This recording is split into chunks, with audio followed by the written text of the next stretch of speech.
നാട്ടുകാർക്ക് തലവേദനയായി ചിതലരിച്ച KSEB ക്വാർട്ടേഴ്സുകൾ.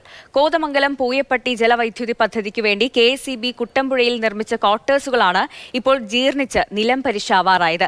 കാലപ്പഴക്കം ചെന്ന് അപകട ഭീഷണി ഉയർത്തുന്ന കെട്ടിടങ്ങൾ പൊളിച്ചു മാറ്റണമെന്നാണ് പ്രദേശവാസികളുടെ ആവശ്യം.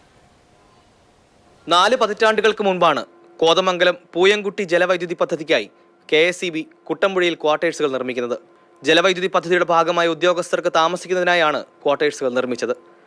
എന്നാൽ പരിസ്ഥിതി പ്രവർത്തകരുടെ പ്രതിഷേധത്തെ തുടർന്ന് നിർമ്മാണം പാതി വഴിയിൽ നിർത്തിവെച്ചു. വൈദ്യുതി വകുപ്പിന്റെ പണി പാളിയതോടെ അനാഥമായ 25ഓളം കെട്ടിടങ്ങളാണ് നശിച്ചുപോയത്. സ്കൂളുകൾ, വിവിധ സർക്കാർ ഓഫീസുകൾ, ഡ്രൈവിംഗ് പരിശീലന മൈതാനം എന്നിവ ഉൾക്കൊള്ളുന്ന നിർണായക മേഖലയിലാണ് ഈ പ്രേതാലയങ്ങൾ. ഇതുവഴി യാത്ര ചെയ്യാൻ രാവും പകലും ഒരുപോലെ പേടിക്കുകയാണ് നാട്ടുകാർ. 2 കോടി രൂപ KSEB ബോർഡ് ഇൻവെസ്റ്റ് ചെയ്തിരുന്നു. ആ ക്വാർട്ടേഴ്സ് പദ്ധതി ഉപേക്ഷിച്ചതിന്റെ പേരിൽ KSEB ബോർഡിന്റെ തന്നെ ഇരിക്കുന്നു. പക്ഷെ അത് പൊളിഞ്ഞ് നശിച്ച് വന്യമൃഗങ്ങളും സാമൂഹിക വിരുദ്ധരൊക്കെ കയറി വഴി നടക്കാൻ മേലാത്ത ഒരു അവസ്ഥയിലേക്ക്. ദുരന്ത നിവാരണ നിയമപ്രകാരം ഈ പ്രദേശം കളക്ടറുടെ നേതൃത്വത്തിൽ ഇപ്പോൾ ഈ ഇടിഞ്ഞു പൊളിഞ്ഞു പോയിരിക്കുന്ന ക്വാർട്ടേഴ്സുകൾ കംപ്ലീറ്റ് ഇടിച്ചു പൊടിച്ച് കളഞ്ഞിട്ട് ഇവിടെ സാധാരണ ജനജീവിതം സുഗമമാക്കുന്ന രീതിയിലേക്ക് നടപടികൾ അടിയന്തരമായിട്ട് ഉണ്ടാകണമെന്നാണ് നമ്മൾ പറഞ്ഞിരിക്കുക. ജനങ്ങളുടെ ജീവനും സ്വത്തിനും ഭീഷണിയായി കെട്ടിടങ്ങൾ ഉടൻ പൊളിച്ചു മാറ്റണമെന്നാണ് നാട്ടുകാരുടെ ആവശ്യം. ഇവിടെ പരിസരത്ത് ഒരുപാട് ആളുകൾ താമസിക്കുന്നുമുണ്ട്.